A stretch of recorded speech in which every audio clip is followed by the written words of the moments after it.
Hello, this is a new demo overview presentation of the redesigned storage page. This is the familiar cockpit overview. If you click on storage, you'll land here. The plots are still here, but below that everything has changed. Now we present all of your storage objects, all the storage things that you have in one big table. And the first column should identify the thing. This is some virtual SCSI drive, and you can see a block device here. This is another one, and NFS mounts, volume groups.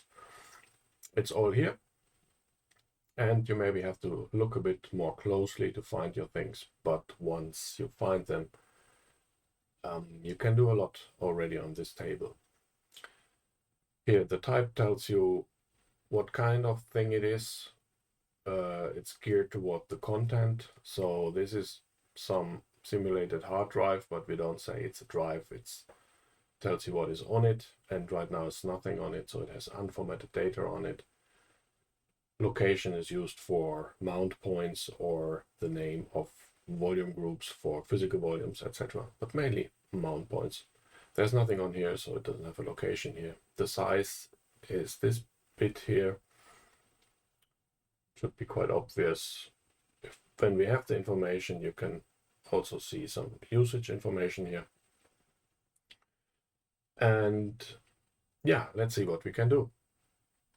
This is now the main creation menu.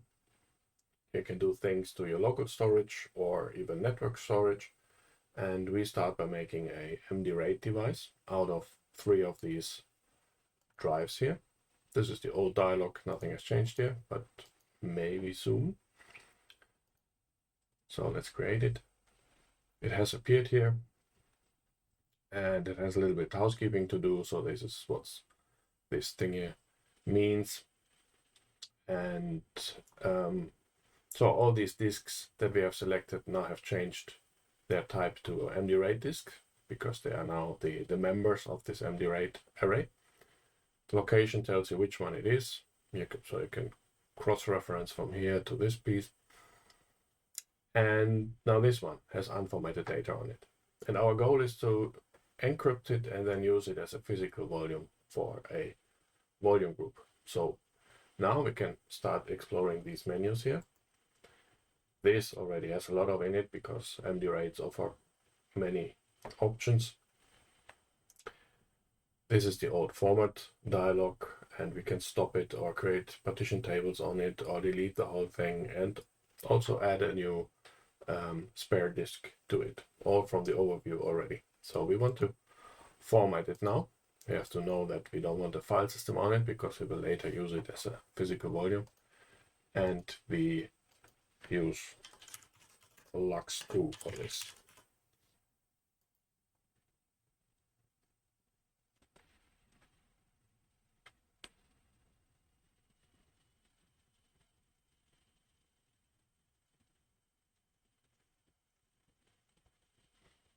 So it's still unformatted as far as Cockpit is concerned, but now it's at least encrypted.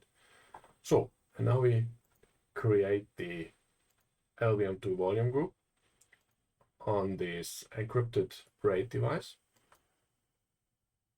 That was quick. It changes into a physical volume very quickly. It's still encrypted, of course, and the new volume group has appeared down here because it starts with a V, so this is all alphabetically sorted. And let's see what we can do with volume groups. We can create new logical volumes in them, we can delete the whole thing, or we can add more physical volumes. Of course, we don't want to delete it right away. We make a new logical volume in it, and let's make 2. Let's make a pool for thin volumes, maybe this big. It has appeared here. That one now has actions that are appropriate for this thin pool. We can still grow it. And yeah, we wanted to make a second one. And this one is now, oh, I was hoping to make a rate one, but of course it only has one physical volume. So let's let's skip this. Maybe we do it later if it's not too long. But yeah, let's make a thin volume in this. And just for fun, let's make another one. So now we have created already pretty impressive storage stack, all from this one page in storage. But let's make a file system on this. Of course, XFS, just formatting it.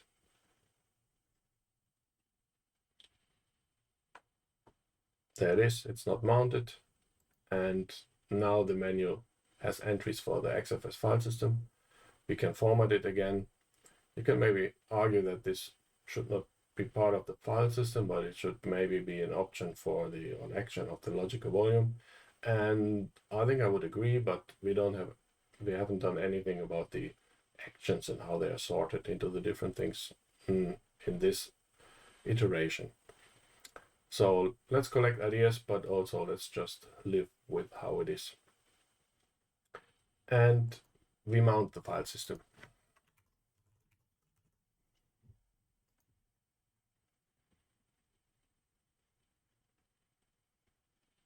And it's mounted on run data, and all from the overview. But if we want to drill down and have a closer look at what we have just created, we can do that on the individual details pages of these things. Sorry, and let's start with the last thing, with the file system. So you can click on any row and you go to a dedicated page for that row. You can see here in the breadcrumb trail that this is pretty deep already. It's a logical volume, inner logical volume, inner volume group, and then it's part of the storage page. So the top thing is what we have clicked on. That is the uppermost item in the storage stack. It's our XFS file system.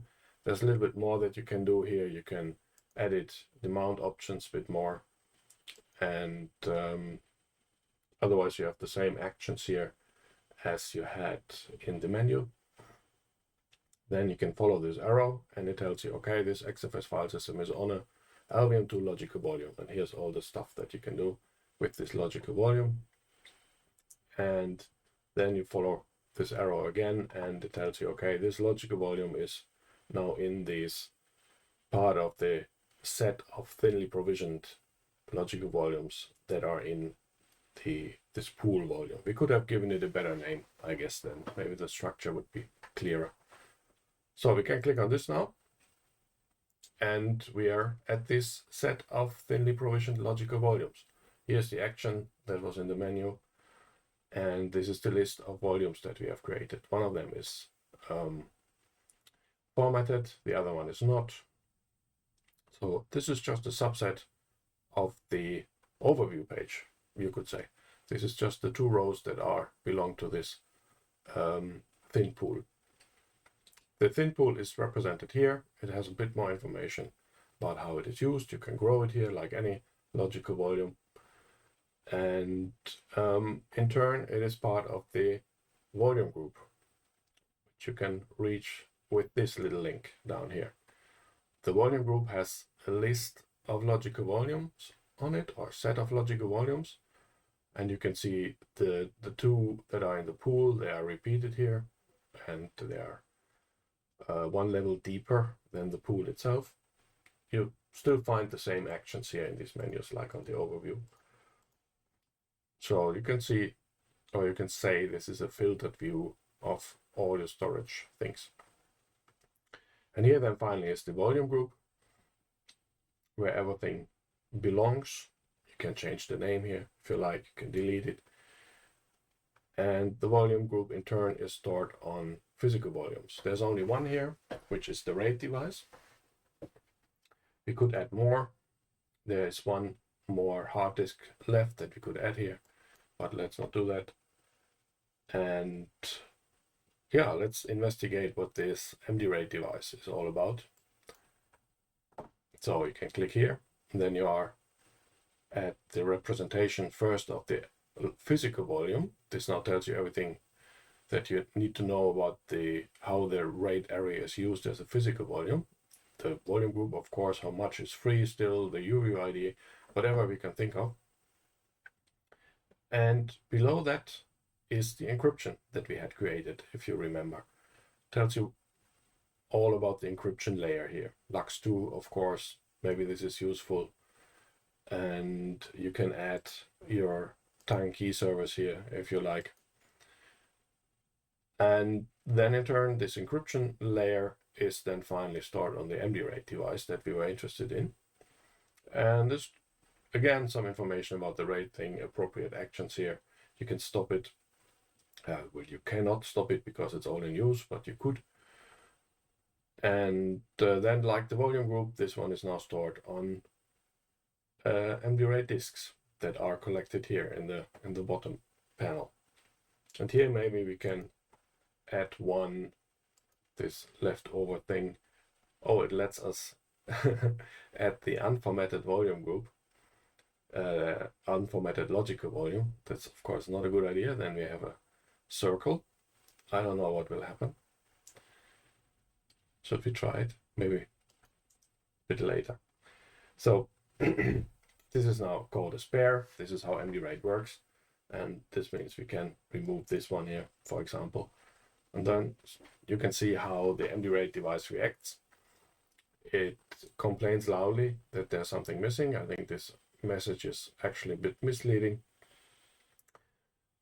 But that's the old stuff. And then you could see here was the job that was running, was telling us what's going on with the MD-RAID device. That's exactly the same thing that happened in the beginning. And on the overview, you would have seen the warning triangle and the spinner again for this MD-RAID device. Okay, let's do this experiment. I want to know what happens if I do this. Okay. Luckily, it's not large enough. I don't know. It probably can never be large enough, or can it? Yes, it can. Well, that's not what we are here for. Okay. That was the introduction to the new storage design. Let's go back to the overview maybe and try to tear it all down. We can delete the volume group in one go. It can take down everything below it.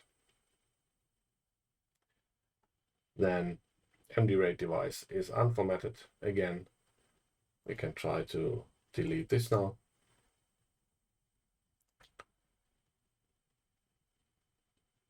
And that has worked, and all our disks are back to the unformatted state. Maybe I very quickly show the partition table, so that looks. So we make a partition table here on one drive. There's the free space. Create a partition in it. Oh, that looked a bit ugly, huh? For the record, there's too much space here. But small one.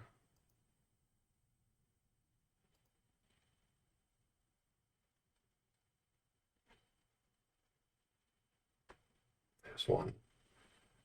And this looks like this now. It's an Ext4 file system on a partition, which is then stored and in a set of partitions that are part of the partition table here. This is maybe the most boring card that we have. There's only one entry here that tells you whether it's MS-DOS or GPT, but it matters, I guess, whether it's here or not. And then you go down to the drive. Yeah, we can now grow this here and make another.